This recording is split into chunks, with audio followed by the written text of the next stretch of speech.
Dennis Sarfate making his first appearance. What will you do to defend the rights to life, liberty, and the pursuit of happiness? Welcome to the Green Dragon Tavern, where we talk a little treason. I'm Zach Lautenschlager. Despite my promise last week, Dennis Sarfate will be back next week due to some unforeseen realities. He is going to be out one more week. But this has been an interesting week with Liberty Safes and the FBI. Apparently, and I think most of their customers probably knew that Liberty Safes, or at least they were told that Liberty Safes was keeping their access information and so that they could get into their safe in an emergency. Unfortunately, the safe company chose to turn over safe information on one of their customers. This is someone who's accused of having gone into the Capitol on January 6th. And so it's kind of a dirty deal all the way around. Obviously, going into the Capitol, breaking into the building was a bad idea. Said it from the beginning, was there that day. And talked to people who went in and told them, knock it off, you guys are idiots. That's a very bad idea. But regardless, these guys don't deserve to be treated like Gitmo detainees or actually sent to Gitmo. And so the FBI is definitely out of line in treating them in that manner. It raises a very thorny question for a company like Liberty Safes, which apparently was started by conservatives, is no longer owned by them. It was bought by a venture capitalist outfit from the East Coast. Menominee Holdings, I believe is what it's called, or Menominee Capital Partners, 2021. These guys are leftists. They've been donating to Raphael Warnock, John Fetterman, Mandela Barnes, Mark Kelly has been reported online this morning. So definitely not on our side.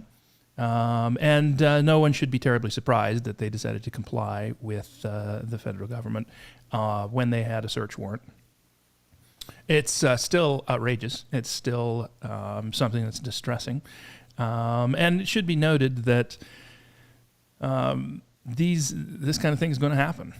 There isn't really no way around when you buy a product. Now there can be figured out. This morning, Liberty Safes reported that they were going to delete the information of everyone, each customer that requested that their access code be deleted from Liberty Safe Central Records. That would be done. Well, there's a good solution. Probably should have been done before now. But for the rest of the 2 million Liberty Safe owners, there's a good option. Make sure it's written down somewhere else. And that's something that happens frequently. I know we've talked, in general, America has talked a lot about things like biometric entry on your phone. It's not considered to need a warrant if they can hold it in front of your face or place your thumb on their scanner. My understanding is that law enforcement feels that that's fair game. No need to even have any kind of warrant. So how secure is your stuff, and how are you keeping it, and what's going on with it? Those are ongoing questions, and they're important questions, and certainly something that we should all think about. Joining me on today's show is a friend of the Sentinel and a good personal friend of mine, retired Air Force JAG officer, Davis Younts. Davis, thanks for coming on again. Hey, thanks, brother. Great to be here.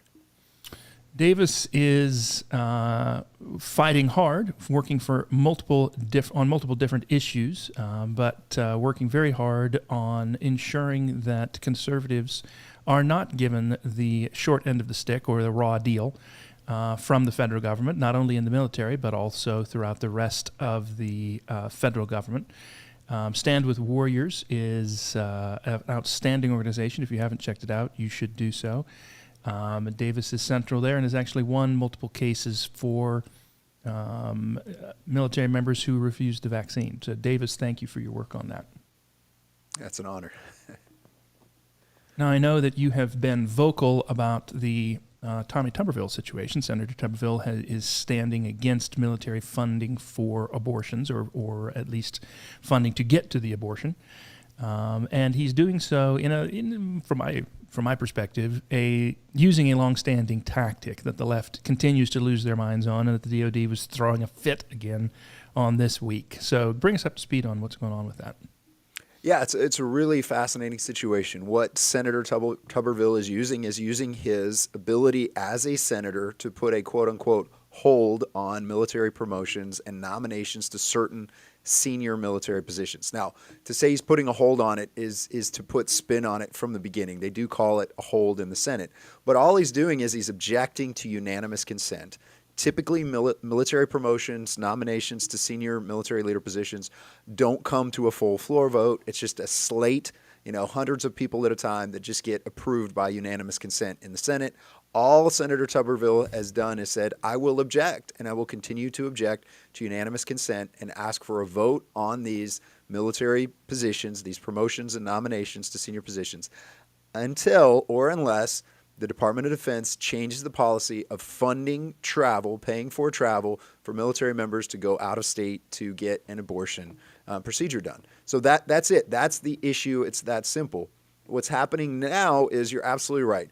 Just this week, 3 different service secretaries have come forward and pitched a fit, a temper tantrum on CNN talking about how dangerous this is for national security and how, China, Russia, and the terrorists will now win if Tuberville does not give up his hold over this policy. So that's sort of the political wrangling that we're in, is these service secretaries wringing their hands.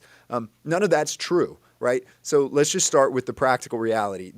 Senator Tuberville can't stop these nominations and promotions alone. All he's doing is slowing down the process. I think that's a good thing for 2 reasons. One, this policy, the military subsidizing abortion, it's abhorrent, it's evil, it's murder, it shouldn't be done, and it's of questionable constitutionality and legality for the military to do this in the first place.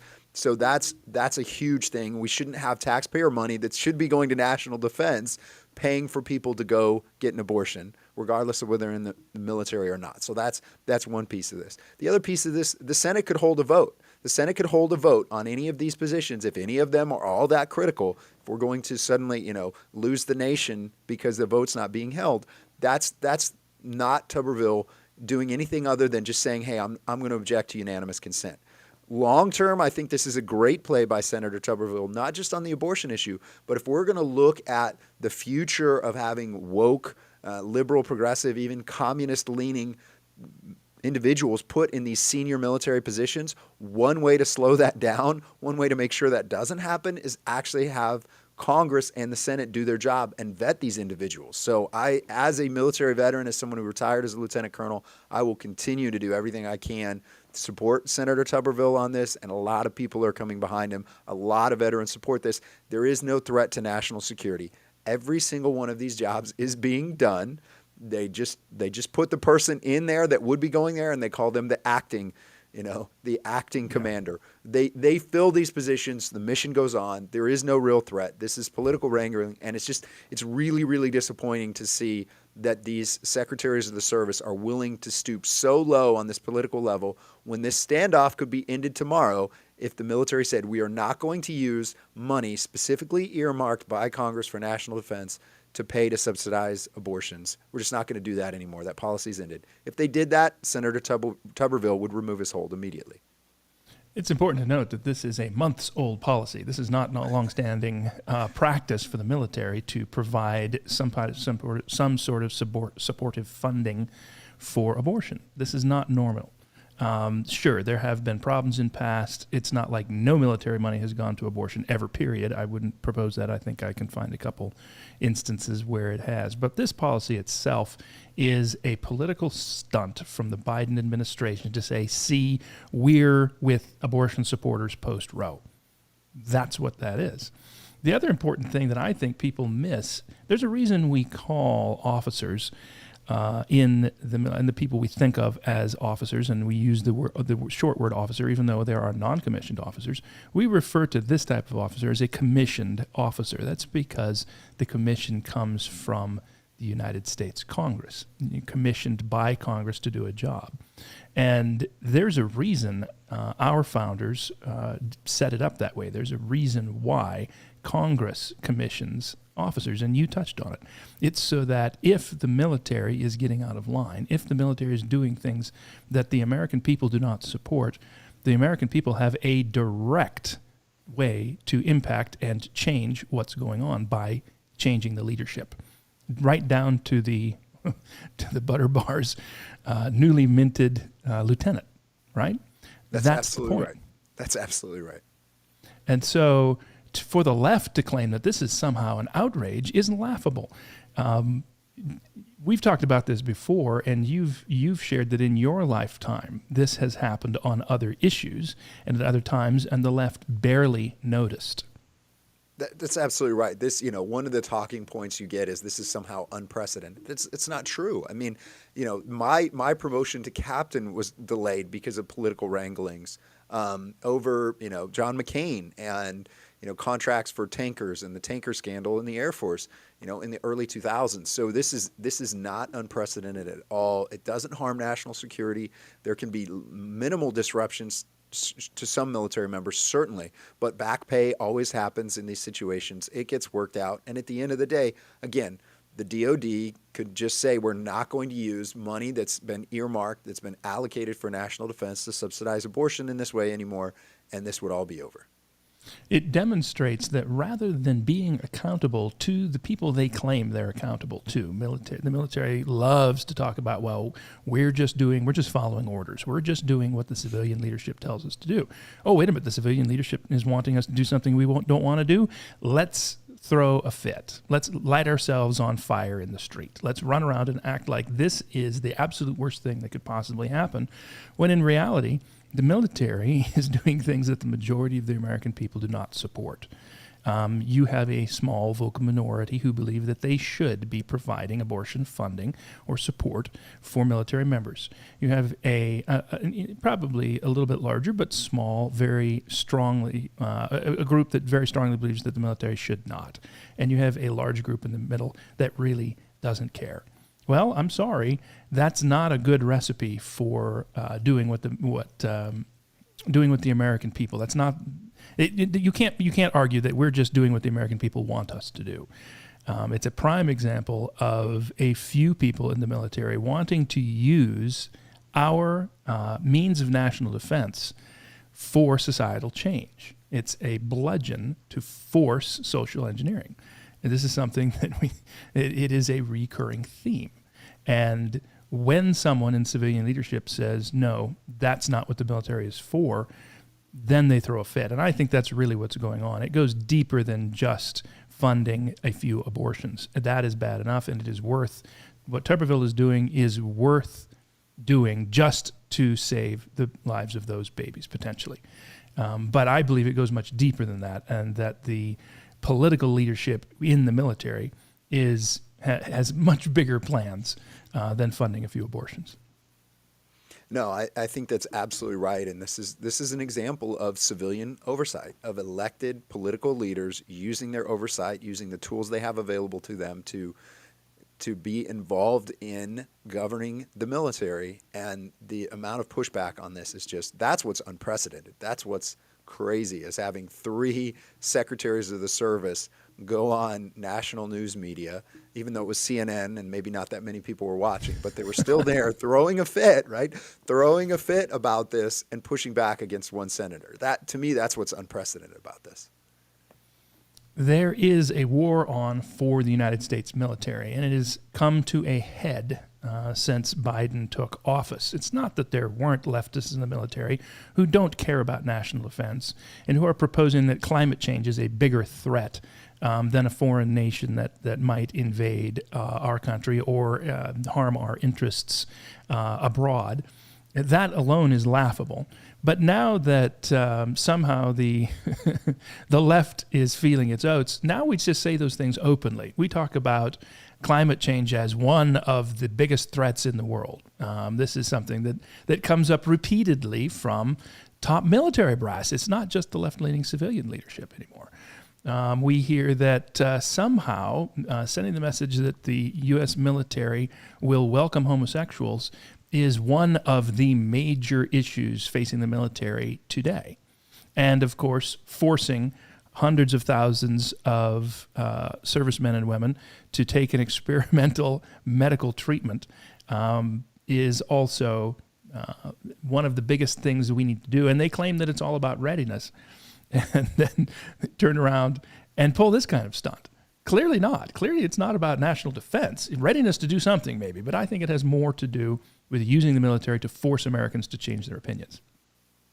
No, that's absolutely right. And, medical experimentation, social experimentation, using the military when bureaucrats have control of it to do those things, it feels like a captive force to use for those things. And it's something we have to be aware of as an American public, because we too often just want to ignore what happens in the military, because if we're critical in some way, somehow we're not pro-America, or we're not patriotic, or we're not pro-national defense. So political leaders are oftentimes afraid to engage in this. I mean, it takes a tremendous amount of courage for somebody like Tuberville to stand up and say, and in the face of being criticized of, weakening our nation and threatening our safety by doing what he's doing. And I applaud him for it. I do. So you recently wrote an opinion piece for the Sentinel, 2 Crucial Steps Towards Reforming the Military. An excellent piece, and if you haven't checked it out, go to republicsentinel.com and check out Davis's piece. But Davis, give us a rundown. What are the 2 things that we need to do to fix some of these problems? Yeah, I think there are critical things we need to do when we look at our military. And for me, it just starts with accountability when we talk about the financial structure of the military and how we do budgeting in the military. And I talked about that in the article. But I think, the American public needs to understand, listen, the Pentagon cannot pass a financial audit. It can't do it. It cannot pass an audit. It's as simple as that. And that means that we do not have good control, good oversight on how taxpayer money is being used to fund what is the world's most expensive military by far. By far. I mean, more than almost triple the closest nation in the world in military spending we spend. So I am absolutely an advocate for strong national defense and for having wise and useful military, having the best tools, having the best weapons, absolutely. But this idea that we're spending this kind of money, there's no accountability over it. We cannot pass an audit is deeply troubling. And one of the problems is that politicians are not willing to wade into this area.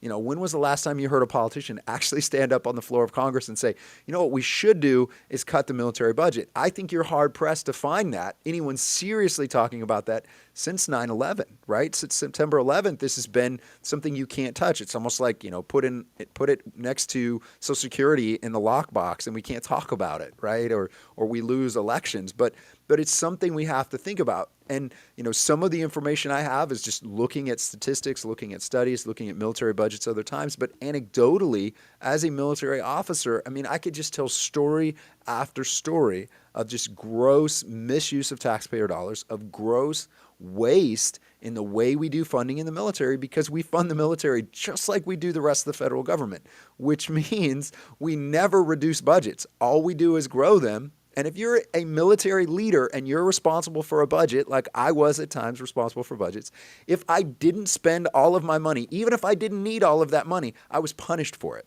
I was viewed as a bad leader. I was expected to spend it all, even if that meant putting big screen TVs in waiting rooms, right, and buying commuter equipment we really didn't need. I was expected to spend all of my budget because it's the only way that my wing, my installation, my unit would be able to ask for more next time. And that's seen as the goal. So again, fundamentally, how we fund government, how we fund the military needs to change. We need to be realistic and logical in how we think about that. But it does need to begin with accountability. I can't think of a charity or a private corporation where if you had leaders in positions where they could not survive an audit, meaning you couldn't do an audit and figure out where the money was going and how they were spending the money, wouldn't be fired immediately, wouldn't be replaced immediately. And we don't do that in the military, and the Pentagon still can't pass an audit. Maybe the Kennedy Center. I can think of a few federal government funded. There are some certainly, but as a principal, we're not going to want to go donate money to that charity. That's for sure. I think it would be reasonable to expect the Pentagon to account for its funding better than the Kennedy Center. I think that would be reasonable. That would be fair. They have an important job to do. It's an important mission. So that reality, when we look at it and say, where is the money going? It's something that Americans have kind of shrugged about since World War II, right?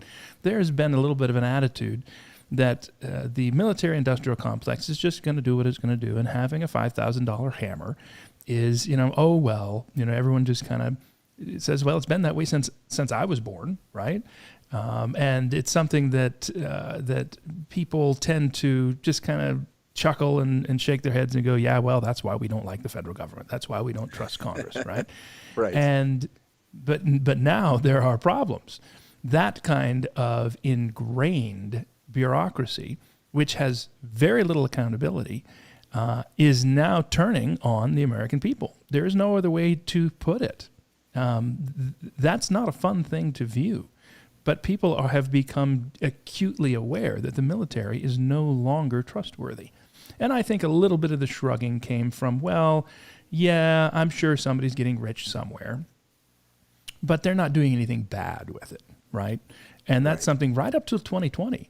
The American populace trusted military leadership, and to some degree, I think that was trust.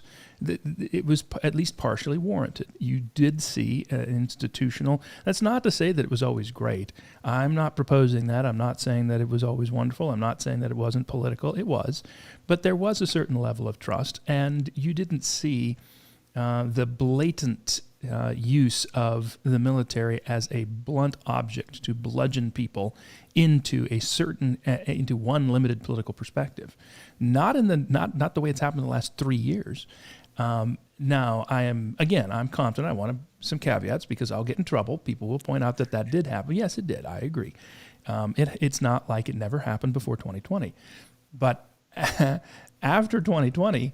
The frequency has picked up dramatically, and there is a discernible response. The American people are no longer willing to say that they trust military leadership above just about any other kind of organizational leadership in our country, and that is shameful. That is shameful for the military to lose things that rapidly. It shouldn't come as a surprise. But suddenly we're all starting to go, well, what are they doing with all the money? Right. Where is it all going? Absolutely right. Absolutely right. One of the most chilling things to me, and everyone should do this. If you have not done it, do it. It's short. It doesn't take long to read. But go back and read President Eisenhower's farewell address to the nation. I mean, I cannot emphasize that enough. That's where we get the phrase military-industrial complex. He coined it. I mean, he was a general. I mean, he was responsible for, World War II and what happened, the big picture of what happened in World War II. And then he was a president. And his farewell address is warning us about the military-industrial complex and warning us about a scientific elite controlling the nation from on high. Read it. It is chilling because it describes for us, in many respects, what happened in 2020 and what we've seen over time. So I think that's really, really important, and we can't be naive as the American public about the funding, the accountability, what happens within the military. It's government. There is absolutely waste. There's absolutely misuse of resources. The problem is it's gotten so big and so bloated, and then politicians are afraid to take it on. We have to be responsible in thinking about that. And that really goes into my second point in that article, which is I think we need to have a real conversation about how we structure the United States military. I think we should be focusing on a much smaller active duty component and a much larger, or at least most of the resources going to the National Guard and the traditional reserves. And I can spend a lot of time talking about why. There's a couple of practical reasons. One is what you've created in the military is not unlike what we see in politics with politicians. What do I mean? We don't have term limits. Politicians, that becomes their career, right? That's not what our founders envisioned. It's not necessarily healthy for a nation to have career politicians in their 80s still serving in these critical things. What we have in the military, when we have a large active duty component, what we have is bureaucratic careerists in the military. You have people that have decided this is my path to have a career, and it can very quickly become more about their own career, their own pension, their own lifestyle, advancing that than it is about the original mission of the military. And I would submit to you, we are better off as a nation with a smaller active duty military and a larger reserve force for a lot of reasons. One is which it is harder for our executive branch to unilaterally misuse the military if we have a smaller active duty component, because it takes longer to get spun up to do some of these, undeclared wars that we've engaged in over time. I mean, we haven't declared war officially since World War II. I'll just take a deep breath and think about that. As a nation, as the Constitution requires, an actual declaration of war approved by Congress hasn't happened since World War II. And when you pause and think about that, say, okay, well, there is something then fundamentally wrong with the way we've structured our military and the way we think about these things. And the reality is our active duty military rarely do anything other than when we talk about, ballistic missile threats and those kinds of things, early warning systems. Our active duty military are not the individuals that are involved in national defense. They're not involved in securing our border. It's the National Guard and reservists that are called up to go to the border at all. And even post 9/11, if we have a situation with, let's say, an aircraft in the air that's a potential threat around the national capital region or otherwise, that's the National Guard in F-16s and F-15s that responds to those threats. Those are not active duty units in the traditional way we think of active duty units. Even just, the ability to have tankers go up and refuel those jets is handled by reserve units in the Guard. And I think once we sort of wrestle with that, we realize this large active duty component is about power projection and deployments overseas. And we just have to pause and wonder what is in our national interest and why have we created that structure, that behemoth. And that's something that's also been dealt with, and this is something that I come across, it's a reoccurring theme. We act like that we've never dealt with whatever problem is in front of us before. Around 9/11, many Americans were caught flat-footed with wondering, how do you deal with large-scale terrorism now? This is something that we've never, without recognizing, and largely it comes within a constitutional framework, right? The question gets asked, well, I'm not sure the Constitution applies anymore. We just need to go in and we need to do what we need to do, as if we hadn't dealt with terrorism before, as if the men who wrote the Constitution had no idea that there might be terrorists in the world and had never had to deal with it, without asking the question, well, what were the Barbary Pirates and what were they doing? And how did that work? And how did Jefferson respond? And was it a constitutional response? The model is there. We can do that. And it worked quite well. There's a governance by panic or leadership by crisis. And suddenly we come up with a reason why, well, we just can't follow the rules anymore. We can't obey the Constitution because it's outdated. And that's exactly what happened after World War II. The argument was made that we need a large standing military, which had never been done in American history before. We did not have a large standing military.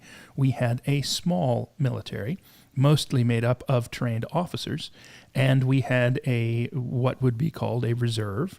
As you are describing, that's what we would call it today. It was called the militia back then, and of course that's become a dirty word. But this was a government function. This is not a bunch of dudes in camouflage up in the Michigan North Woods going, "Hey, Bubba, why don't you be general?" That's not what we're talking about. We're talking about a well-regulated force, and that is distinctly constitutional. The other reality is exactly what you're describing, and I'm sure that you are describing it this way because that is how our founders described a standing military. It's very easy to abuse. It's very easy to misuse, and not just in the sense of tyranny, but in the sense of mercantilism, or to be used for the financial benefit of those who are in control. Now, when you look around and go, there is a lot of evidence. There's a lot of evidence stacking up that the Biden family is making a considerable amount of money out of their office, out of the office that Papa Biden holds, okay? That's not a conspiracy anymore. It was treated as a conspiracy, and now the major legacy media that suppressed things like Hunter Biden's laptop, et cetera, have had to admit that, yes, that's actually going on. That's all actually going on. It is happening. And so the only question now is to what extent, just how much money is this crime family bringing in? That's really the question. And this is not something that's new. If you look at the way Britain ran its military and the way it was controlled and what happened and who got what, those who in power used the military to enrich themselves personally.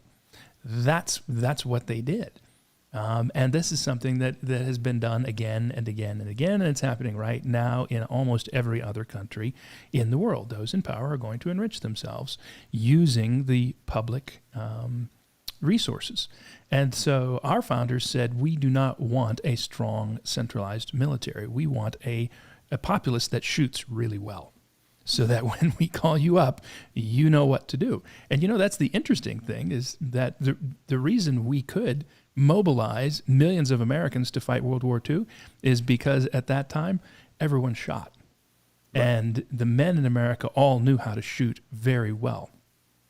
That's what the National Rifle Association was for, and that's still the one thing they do really well, in my opinion, is teach people how to shoot. They're a very poor gun lobby from my perspective.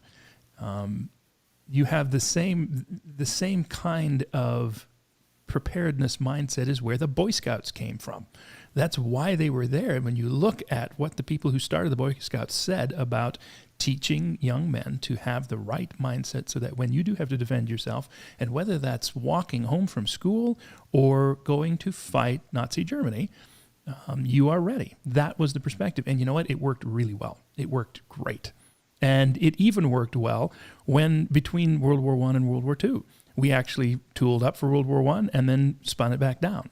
And historians love to point out, we almost lost World War II because we didn't have a standing military. That is just not true.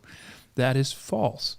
We should discuss, and you mentioned preparedness systems, early warning systems, our missile systems, our technology. And we act like, we've never had technology before. Really? Really? You don't think a large ship that is wind-powered and made of wood and canvas doesn't take a lot of knowledge to run? You have to have an incredible amount of personal knowledge to sail what was a man of war at the time of the Constitution, and that's why we did have a standing Navy. You did have a standing Navy. That was something that was necessary. And so I'm not saying it all has to be organized under the Navy, although I think you could make an argument that the Air Force should have been organized under the Navy constitutionally. That'll get me in trouble. But regardless of how it's organized, the constitutional principle is, okay, great. If it takes a lot of work and you need professionals to do this, then you do it. But if you took everything that required a professional mindset and professional training, and that was full-time in the U.S. military, we would be a fraction of our current size, because that is not where the size comes from. The size comes from the ground pounders, the grunts, the cannon fodder. That's the reality, and historically it has always been the case. It's always been the case.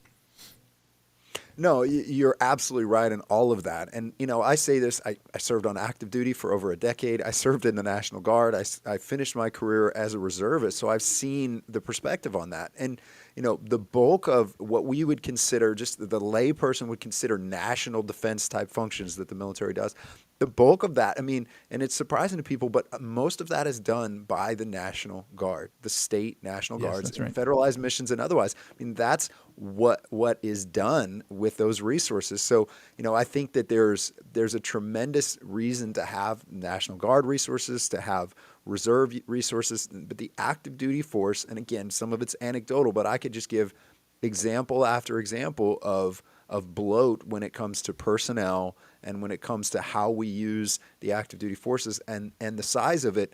And certainly, some of it's an outdated model in some regards. If we're going to be fighting preventing the Russians from coming through the Fulda Gap in Eastern Europe, we thought we needed tanks and a large army, and we could have theoretical arguments about whether that was necessary and what we needed to train for. But when I was in the National Guard, we were using National Guard units, activating them for short periods of time to go and do that mission. Right. There's tremendous resources there. And it's not just about cost savings. It's about a fundamental question of who we are as a people, who we are as a nation, and even just the concept of just war theory. If we have a large, standing, powerful army with this ability to be aggressive in our posture with the rest of the world, we're less likely to abide by just war theory. We are more susceptible to corrupt individuals using power projection for their own benefit, whether it's political or whether it's, to benefit lobbyists in the military industrial complex. And I think we have to be wise and cautious about that. And I do think, going back to a model where we actually follow the Constitution, we actually don't project power overseas, we don't engage in combat operations without declaring war through Congress, there's wisdom in that. And yes, the technology changes, but technology, and potentially devastating technology, has always been there. Maybe things seem to move faster now. There's truth to that, but we can be wise in how we handle it, and we don't have to give up the basic notions of who we are, or really our Christian heritage when it comes to understanding just war theory.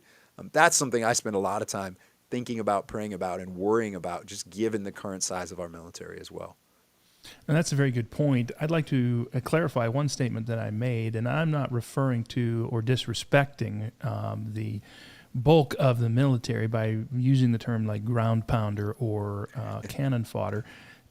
This is the way the elitists have always viewed the bulk of the military, and that's the perspective from which I speak. My dad served as an enlisted man, as did most of the men in my family. I did not, because of the unconstitutional wars that we were fighting. When I came of age, my dad said, "Look, every man in your family has served in the military, just about, including me. Don't do it. Right. Don't do it. You are going to be sent to fight an unconstitutional war somewhere." And shortly after that, suddenly we're invading Afghanistan and Iraq. And my hat is off to everyone who did serve, who has served, and who is currently serving. I deeply appreciate those who are willing to risk having to follow or refuse to follow an unconstitutional or unlawful order.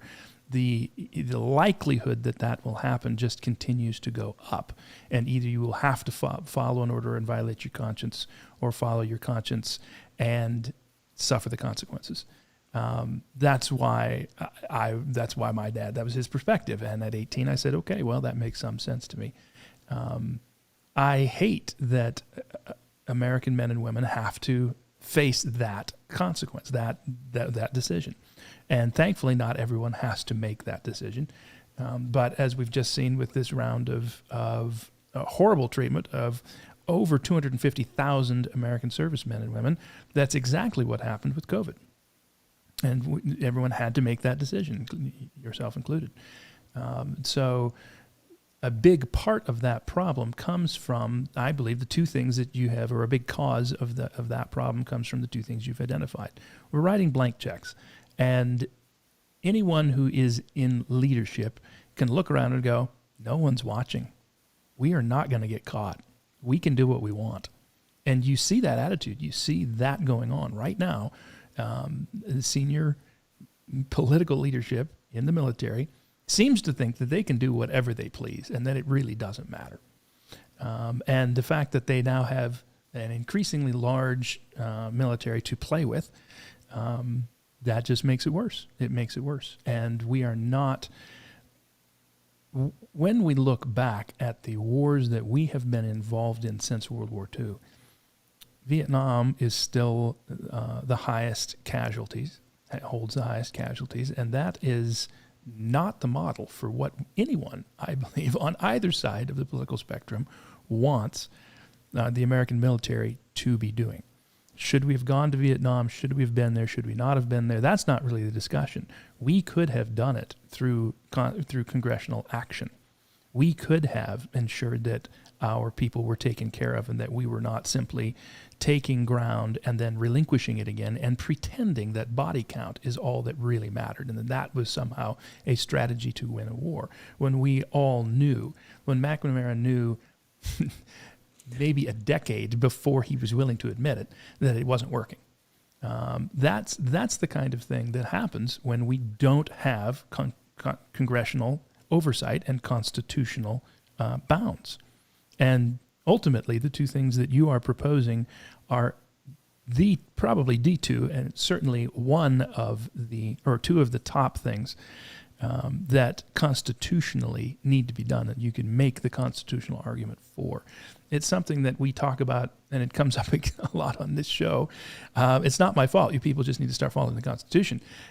But we act like, well, the Constitution just doesn't apply anymore. We can't follow it. We don't need to do it. We need to do something else. The Constitution doesn't apply. We've had conversations with people that said, well, look, the Constitution is fine, but it doesn't fix our conservative problem now. And now we need the federal government to do X, Y, Z, whatever it may be that's unconstitutional. And we're losing sight of the fact that the Constitution wasn't created in a vacuum. It was written to solve serious problems. And remarkably, these problems keep coming up again. They're coming up right now. We don't have a new set of problems. We have the same set of problems. You have a government that wants to do things that are not good for the people. And that's what the Constitution is written for. That's exactly why it's there.